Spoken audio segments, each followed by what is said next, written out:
चर्चा की। और जैसा कि हमने बताया आपको कि आज की खास चर्चा विपक्षी एकता पर है कि क्या फिर से घूम फिर कर नीतीश कुमार के हाथ आने वाली। एक बार फिर से विपक्षी एकता के सूत्रधार नीतीश कुमार लगभग 21 साल एनडीए में रहने के बाद अब कांग्रेस के लिए सक्रियता दिखाएंगे नीतीश कुमार। करीब 7 महीने बाद बिहार के मुख्यमंत्री नीतीश कुमार एक बार फिर से राजधानी दिल्ली में विपक्षी एकता के सूत्र ढूंढने के लिए पहुंचे हुए हैं। राजनीतिक गलियारों में कहा जा रहा है कि इस बार नीतीश कुमार कांग्रेस अध्यक्ष मल्लिकार्जुन खड़गे के बुलावे पर आए हैं। तो राजधानी दिल्ली पहुंचने के साथ ही इस बार नीतीश कुमार ने आरजेडी सुप्रीमो लालू प्रसाद यादव से सबसे पहले मुलाकात की और नीतीश कुमार ने कहा था कि पहले नेताओं से मिल लेंगे फिर मीडिया में बात रखेंगे। हालांकि अब वो मीडिया में अपनी बात रख चुके हैं, हम आपको सुनवाएंगे उनकी बात। नीतीश कुमार पहले भी कह चुके हैं कि बीजेपी के खिलाफ सभी विपक्षी दलों को एक साथ एक मंच पर आना होगा। दिलचस्प बात यह भी है कि नीतीश कुमार खुद तो अपने आप को पीएम का दावेदार कभी नहीं बताते, लेकिन उनकी पार्टी उनके अनुभव को जोड़ती है और उनको पीएम मटेरियल मानती है। तो अनुभव को लेकर टीएमसी, केसीआर और अन्य विपक्षी दलों का भी अपना अपना दावा है कि उनके ही नेता पीएम पद के काबिल उम्मीदवार हो सकते हैं। बड़ा सवाल यह है कि बिहार में लगातार सीटें हार रहे हैं नीतीश कुमार, तो 2024 के आम चुनाव में विपक्ष को सीट जीतने का क्या फॉर्मूला देंगे वो। हाल ही में राष्ट्रीय पार्टी का दर्जा आम आदमी पार्टी को मिला है, तो उसके सुप्रीमो अरविंद केजरीवाल भी राष्ट्रीय नेतृत्व में अपनी भूमिका का दावा कर रहे हैं। आज नीतीश कांग्रेस अध्यक्ष मल्लिकार्जुन खड़गे, तेजस्वी यादव से मुलाकात कर रहे हैं। केजरीवाल से भी मिलने की संभावना है, लेकिन लोगों की निगाहें तो राहुल गांधी से मुलाकात पर हैं और वो हो चुकी हैं। क्षेत्रीय क्षत्रप पहले ही अपनी शर्त रख चुके हैं, राज्यों में ड्राइविंग सीट पर वही होंगे। तो क्या राहुल की भूमिका सिर्फ दिल्ली तक? ममता बनर्जी एकला चलो रे का नारा दे चुकी हैं, तो क्या नीतीश कुमार की अगुवाई में वो यूपीए में साथ चलने को तैयार होंगी? बड़ा सवाल है ये। सवाल तो यह भी है कि क्या शरद पवार नीतीश कुमार को यूपीए का संयोजक बनाए जाने के बाद अपनी भूमिका को लेकर निश्चिंत रह पाएंगे? और भी कई सवाल हैं, चाहे केसीआर हो या हाल में स्टालिन भी आगे बढ़ रहे थे। तो कांग्रेस अध्यक्ष मल्लिकार्जुन खड़गे ने इसके बाद कहा कि हमने बैठक में, जब नीतीश कुमार से वो मिले तो उन्होंने कहा कि हमने बैठक में आज बहुत से मुद्दों पर चर्चा की और तय किया कि सभी पार्टियां एकजुट होकर आगे के चुनाव लड़ेंगी। सुनिए उनको। सभी पार्टियों को एकजुट करना और एक होकर आगे जो चुनाव आएंगे उस चुनाव में एकजुट दिखाकर लड़ना, तो ये हमारा निर्णय हुआ है और हम सभी मिलके उसी रास्ते पे काम करेंगे।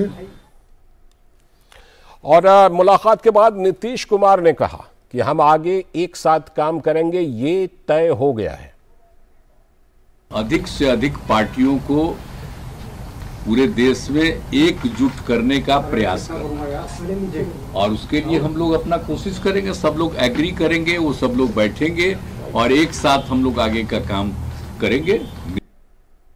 तो नीतीश कुमार ने मुलाकात के बाद मीडिया से बातचीत में ये कही। और क्या कुछ कहा है, इसको जानने के लिए जोड़ते हैं अपने संवाददाता राजेश। राज हमारे साथ जुड़ गए हैं और क्योंकि आज इसी पर हम खास चर्चा कर रहे हैं, तो हमारे सलाहकार संपादक विनोद मिश्र जी, साथ में अनिला सिंह जी, भारतीय जनता पार्टी की प्रवक्ता, बहुत बहुत स्वागत अनिला मैम। और जनता दल यूनाइटेड की प्रवक्ता अंजुम आरा भी, बहुत बहुत स्वागत अंजुम जी आपका भी डीडी न्यूज़ के इस बहस में।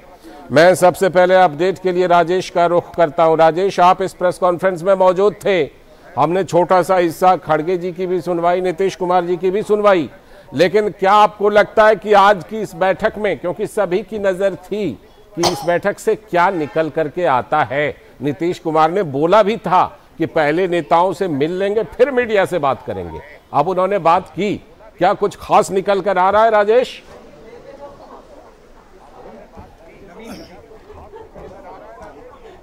देखिए, जो कांग्रेस के राष्ट्रीय अध्यक्ष हैं मल्लिकार्जुन खड़गे, उनके घर पर मैं अभी मौजूद हूं और यहीं पर तकरीबन 1 बजे के आसपास नीतीश कुमार, जनता दल यूनाइटेड के राष्ट्रीय अध्यक्ष ललन सिंह और बिहार सरकार में मंत्री संजय झा को लेकर वो यहां पर पहुंचे और तेजस्वी यादव जो बिहार के डिप्टी सीएम हैं वो भी उनके साथ मौजूद थे।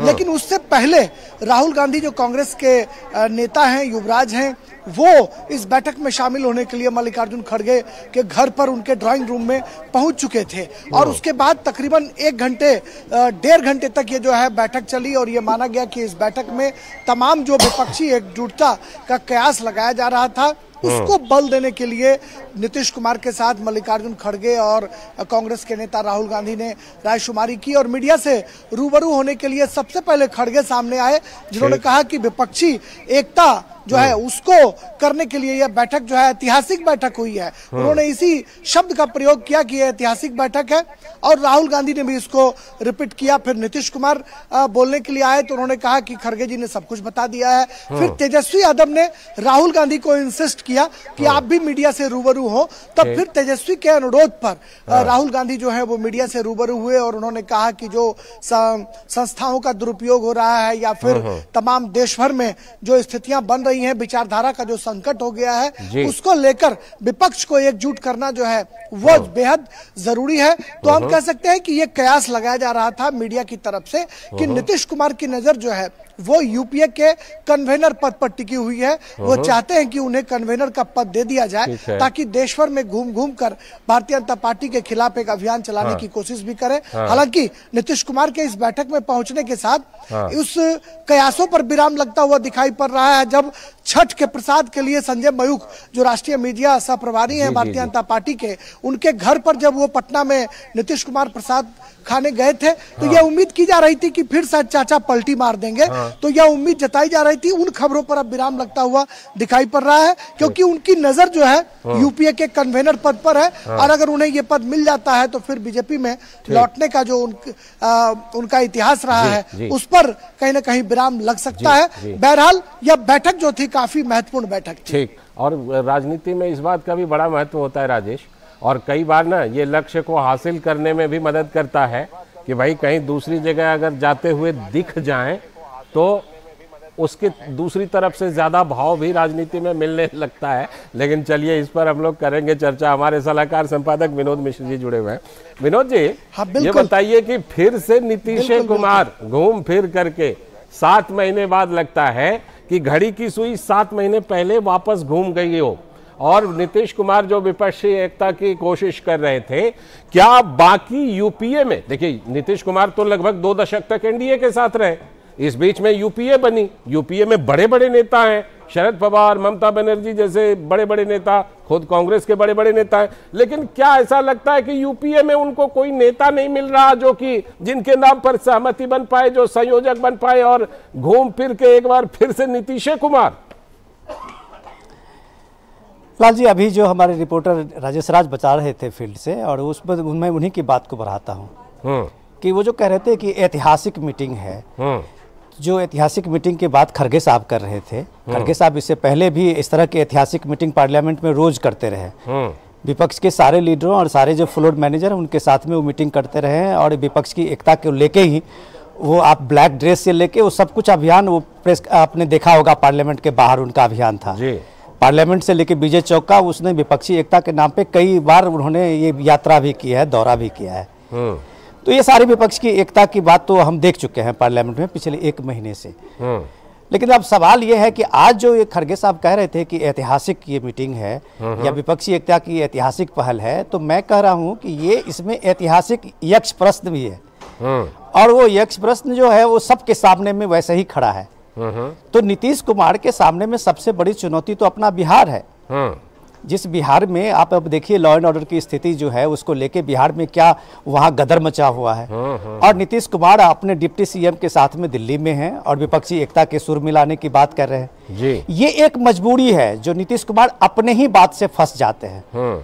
नीतीश कुमार ने 2 महीने पहले ये बात कही थी कि 2025 में हम ये जेडीयू और आरजेडी को एक विलय करते हुए ये इसका नेतृत्व तेजस्वी के हाथ में देंगे जी। और वो जब इस बात का एक विलय की बात उन्होंने कही थी तो पूरे जेडीयू में इस तरह की खलबली मच गई थी।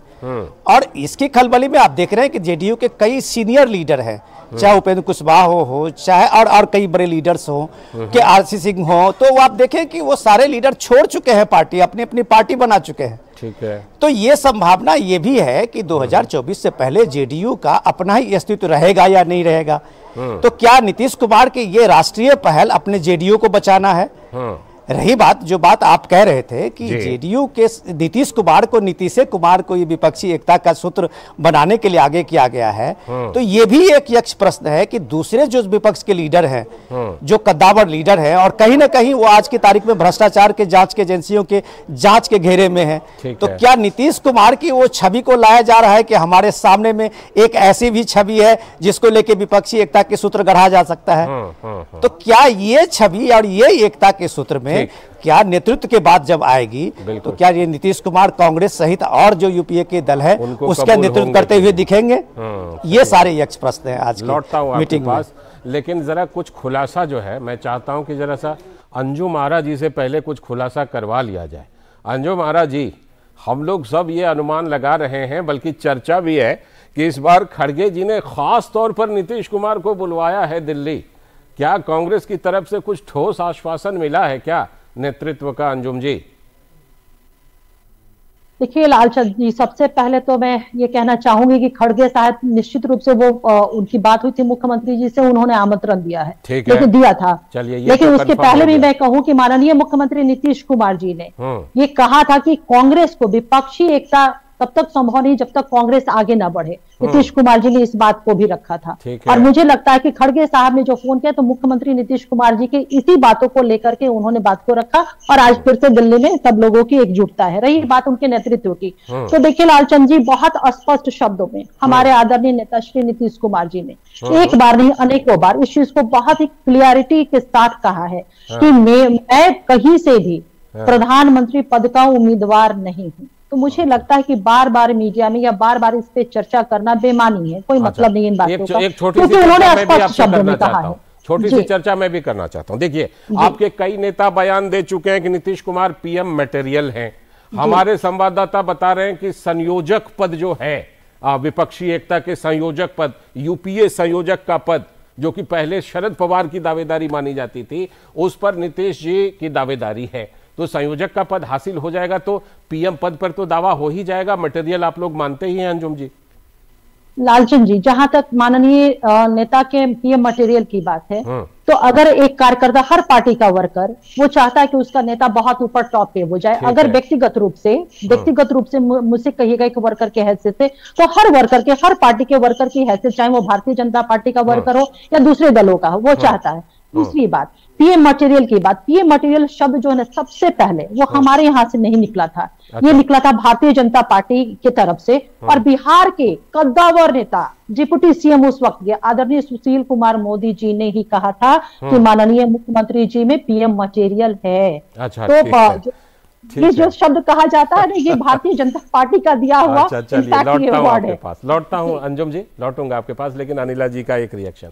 अनिला जी, यूपीए के नेता की तलाश घूमती रही, महीनों तक घूमने के बाद एक भूतपूर्व एनडीए के नेता नीतीश कुमार पर जाकर के वो तलाश खत्म होती हुई दिख रही है।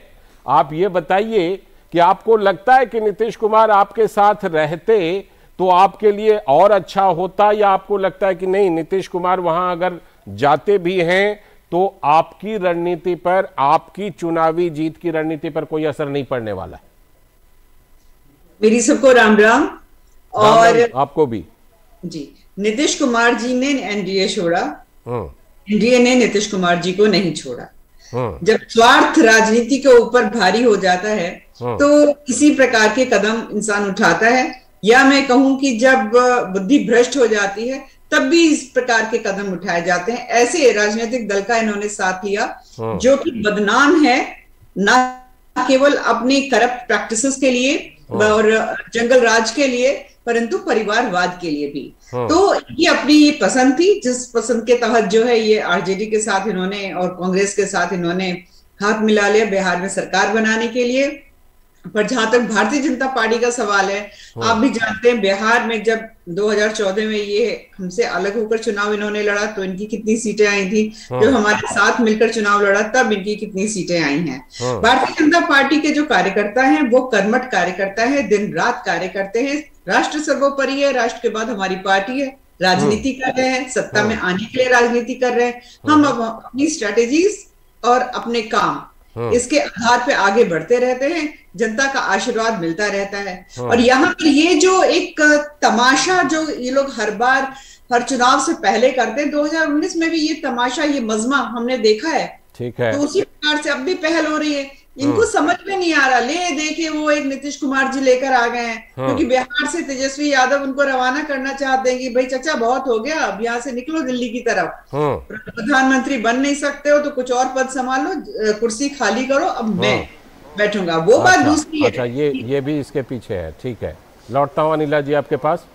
और विनोद जी, जहाँ पर हमने सवाल को छोड़ा था कि अरविंद केजरीवाल की पार्टी को हाल ही में राष्ट्रीय पार्टी का दर्जा मिला है, ममता बनर्जी एकला चलोरे का नारा दे चुकी है, शरद पवार जी के महत्वाकांक्षा को सब लोग जानते हैं। तो सवाल ये है विनोद जी कि अरविंद केजरीवाल हो, अगर कांग्रेस मान भी लेती है नीतीश कुमार को, तो उसके बाद की बात कर रहा हूँ कि अरविंद केजरीवाल हो, शरद पवार हो, ममता बनर्जी हो, केसीआर हो, ये जो बड़े बड़े क्षत्रप हैं, ये क्या नीतीश कुमार जी को कबूल कर लेंगे नेता के तौर पर? विनोद जी। लाल जी, आपका बहुत बढ़िया सवाल है। सवाल के साथ में आपको ये इसमें थोड़ा सा इनपुट दे दूं। हाँ।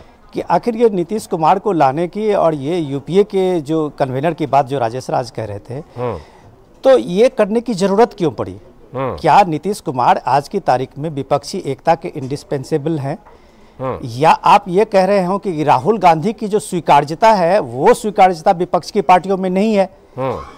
तो अगर राहुल गांधी की स्वीकार्यता विपक्ष के पार्टियों में नहीं है, तो इस स्वीकार्यता को बनाने के लिए नीतीश कुमार की ये पहल सामने में आएगी। जो नीतीश कुमार अभी कहते हुए प्रेस कॉन्फ्रेंस में थे, जो कह रहे थे कि हमारी ये मीटिंग जो होगी वो मीटिंग अभी इसके बाद होगी जी। ये मीटिंग उन्होंने माना कि ये तो एक फॉर्मल एक इंट्रोडक्शन था सबका, स्टार्टर टाइप। असली मीटिंग वो बता रहे थे कि वो मीटिंग होगी जब हम विपक्ष के सारे लोगों से मिलेंगे और उनको एकजुट करेंगे, उसके बाद हम लोग बैठेंगे और उस बैठक के बाद हम मीडिया के साथ में रूबरू होंगे और अपने चीजों को खुलासा करेंगे। ठीक है। अब सवाल ये है कि आप ये देखिए कि इसमें दिक्कत क्या है कि अगर आप अरविंद केजरीवाल जो भी अपने एक राष्ट्रीय पार्टी है उनकी आम आदमी पार्टी, उनसे बात कौन करेगा? तो राहुल गांधी के साथ में अरविंद केजरीवाल की बात 1 to 1 नहीं हो सकती है। ऐसे ही राहुल गांधी की 1 to 1 की बात जो है वो टीएमसी के साथ में नेताओं के साथ में नहीं हो सकती है। ऐसे ही राहुल गांधी की बात 1 to 1 केसीआर के साथ नहीं हो सकती है। तो राहुल गांधी की बात विपक्ष के कई ऐसे बड़े बड़े लीडर हैं या पार्टियां हैं जिनके साथ 1 to 1 नहीं हो सकती। तो इसमें क्या नीतीश कुमार उनके बदले में एक सब्स्टिट्यूट बनाया गया है जो ये कांग्रेस के लिए काम करते हुए दिल्ली में दिखेंगे?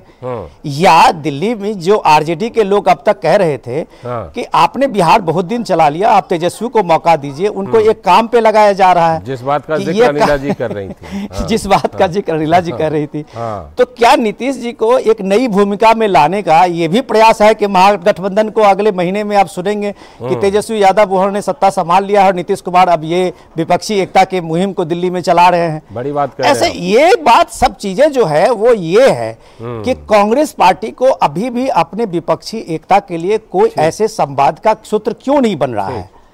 आज अगर तेजस्वी यादव कह रहे हैं कि आप ड्राइविंग सीट पे उसी रीजनल पार्टी को दीजिए जो वहां पे मजबूत है, तो इसका मतलब है कि यूपी से लेके बिहार तक, आंध्रा से लेके तेलंगाना तक कहीं भी कांग्रेस जो है अपने कैंडिडेट नहीं खड़ा करे। जी। वहां जो रीजनल पार्टी के छत्रप हैं वो ड्राइविंग सीट पे हो। कांग्रेस अगर विपक्ष की एकता दिल्ली से ही चलाएगी तो आप सोच सकते हैं कि ये कांग्रेस का संगठन और कांग्रेस का नेतृत्व किस तरह सामने आने वाला है। बिल्कुल। एक सवाल राजेश, जो विनोद सर अभी बोल रहे थे कि नीतीश कुमार ने आगे के प्रोग्राम के बारे में कुछ बताया क्या इस प्रेस कॉन्फ्रेंस में? राजेश,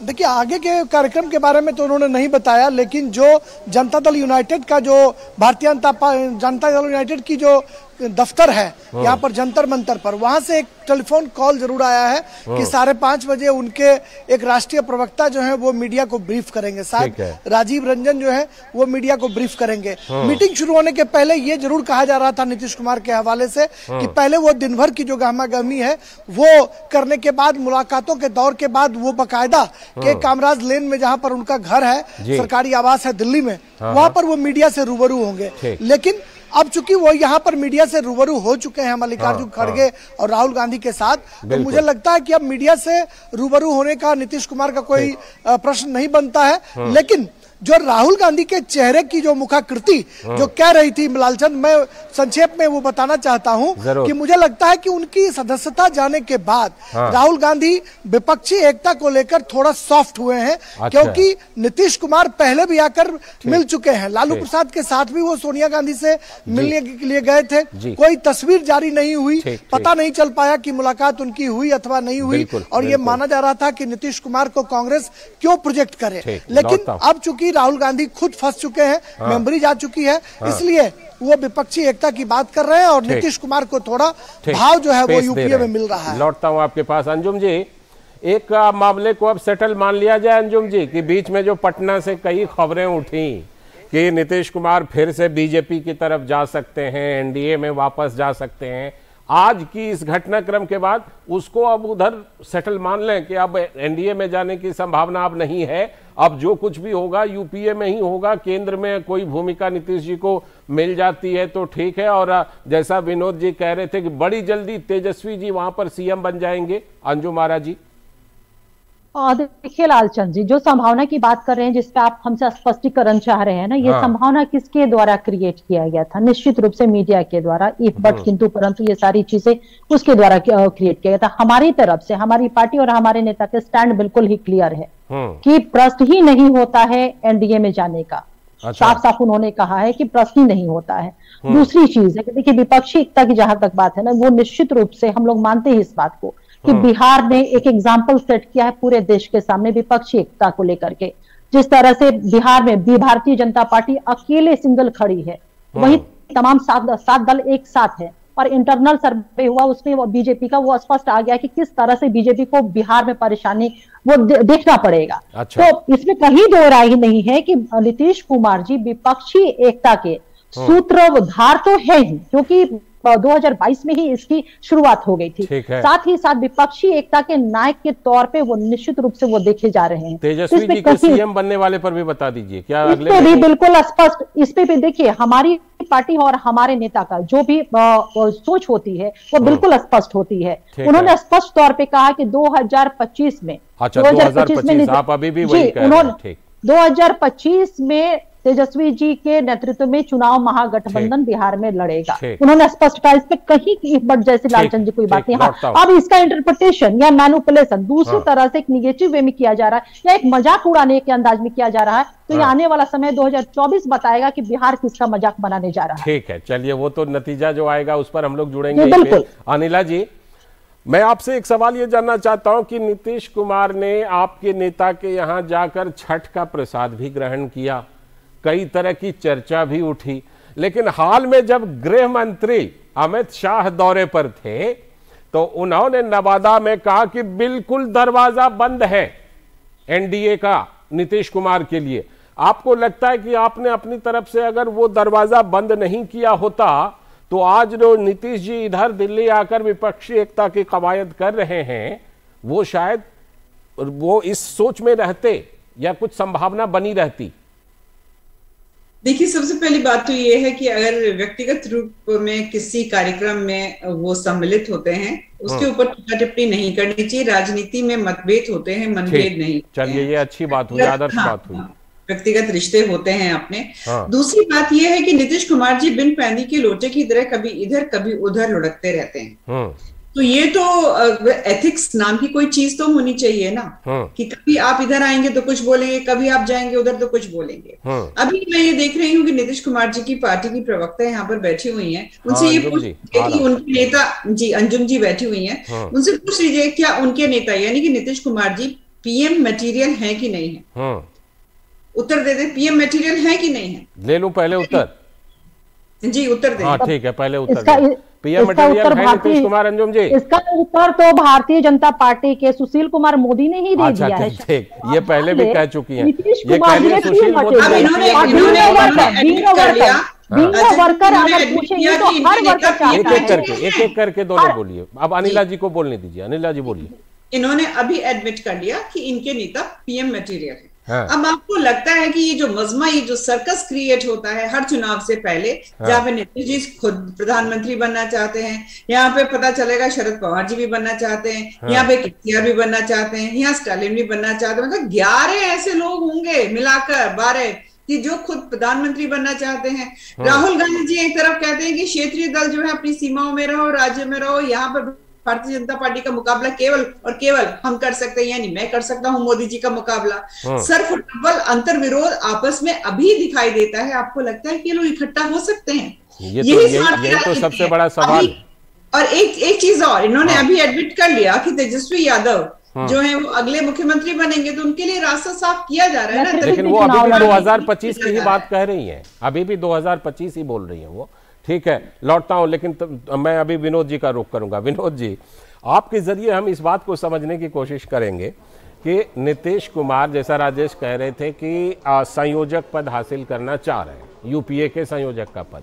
आपको लगता है कि आने वाले दिनों में नीतीश कुमार को यूपीए के संयोजक के तौर पर अगर कांग्रेस स्वीकार कर भी लेती है, थोड़ी देर के लिए मान लेते हैं, तो बाकी जो बड़े बड़े क्षत्रप हैं वो भी उनको संयोजक के तौर पर स्वीकार कर लेंगे? क्योंकि अगर संयोजक के तौर पर स्वीकार कर लेंगे तो पीएम पद की दावेदारी की तरफ एक कदम जो है वो बढ़ जाएगी। लाल जी, देखिए, राजनीति में आप चाहे जितनी भी संभावनाएं की बात कर ले, हाँ। लेकिन जो जमीनी सच्चाई है और जमीनी हकीकत है वही सबसे लिटमस टेस्ट है। नीतीश कुमार इस दौर में महागठबंधन के बाद में 3 बाई इलेक्शन में हार चुके हैं। हाँ, ये बात है, राजनीतिक अगर हुआ है। आप ये देखिए कि बिहार में ही जहाँ के वो सीएम हैं, हाँ। और जो मैडम बता रही थी जेडीयू की प्रवक्ता कि ये इंटैक्ट हुआ है जो सोशल इंजीनियरिंग का फॉर्मूला उनके साथ में, तो बिहार में 3 बाई इलेक्शन में जेडीयू के कैंडिडेट आरजेडी कैंडिडेट क्यों हारते हुए दिखे हैं? ये इंटैक्ट तो वहां पे काम आना चाहिए था, या वो जो बता रहे थे जिस सर्वे की बात, तो वहां पे दिखना चाहिए था। ये जायज सवाल ये नहीं है, सवाल ये है सीधे सीधे कि वो नीतीश कुमार चाहे जो भी मटेरियल हो जाए, बिहार में जो सुशासन बाबू का उनकी अपनी छवि थी उसको वो खो चुके हैं। और अगर वो खो चुके हैं तो अगर बिहार में उनकी छवि नहीं है तो देश उनकी छवि को उधार नहीं ले सकता। जब चुनावी राजनीति में कद छोटा हो गया है तो दावेदारी कितनी मजबूत होगी? देश आपके ये छवि को उधार में नहीं लेगा कि आप जो है पूरे देश में ये पॉपुलर हो जाएंगे। बात सही है। पॉपुलर काम जो होता है वो अपनी जगह से होता है। नरेंद्र मोदी की वो छवि जो पूरे देश में बनी वो गुजरात से बनी थी, तब वो देश के एक बड़े नेता और बड़े नेता के रूप में उनको लोग माना था। आप नैरेटिव देख के अगर बड़े नेता बन जाते तो केजरीवाल बन जाएंगे। रोज अगर पीएम को गाली देके अगर राहुल गांधी बड़े लीडर बन जाएंगे तो देश के सर्वमान्य लीडर होंगे। केजरीवाल उन्हीं के कंपटीशन में रोज पीएम के खिलाफ में आप ट्वीट से लेके आप बाइट तक देखिए वो कर रहे हैं, क्योंकि वो बता रहे हैं कि हम पीएम से मुकाबला कर सकते हैं, हम पीएम मटेरियल हैं। बहुत ही और उससे इंपॉर्टेंट चीज जो मैं दिख रहा हूं इसमें कि जो बात कन्वेनर की बात हम लोग कर रहे थे या राजेश राज ने बताया था, वो एक्चुअली नीतीश कुमार कई बार कह चुके हैं कि मुझे कोई पद की लालसा नहीं है और मुझे कोई पद चाहिए भी नहीं। बात एक तरह से अंजुमन सही कह रही थी। नहीं, इस बात में दम भी है। दम मैं इसलिए कह रहा हूं कि अब आप देखिए कि शरद पवार सबसे सीनियर लीडर हैं इस यूपीए में आज की तारीख में। बिल्कुल। तो क्या यूपीए का कन्वेनर आप शरद पवार के बदले नीतीश कुमार को बनाते हैं तो महाविकास अघाड़ी का क्या होगा? शरद पवार कई बार राहुल गांधी के सवाल को लेके कई बार उठा चुके हैं, ऐतराज जता चुके हैं। तो इस हालत में आप देखिए कि आप अगर शरद पवार को दरकिनार करके इस भूमिका में नीतीश कुमार को ले आएंगे तो शायद आपके लिए एक बहुत बड़ी चुनौती होगी कि शरद पवार के पैनल में क्या नीतीश सामने में होंगे।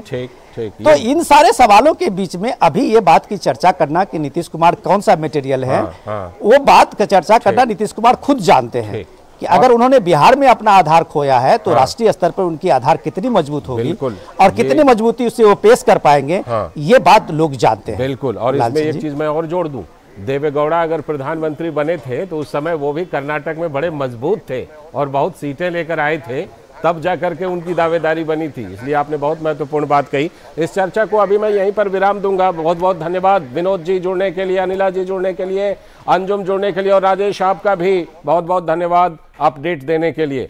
बहुत बहुत शुक्रिया आप सभी का इस चर्चा में भाग लेने के लिए।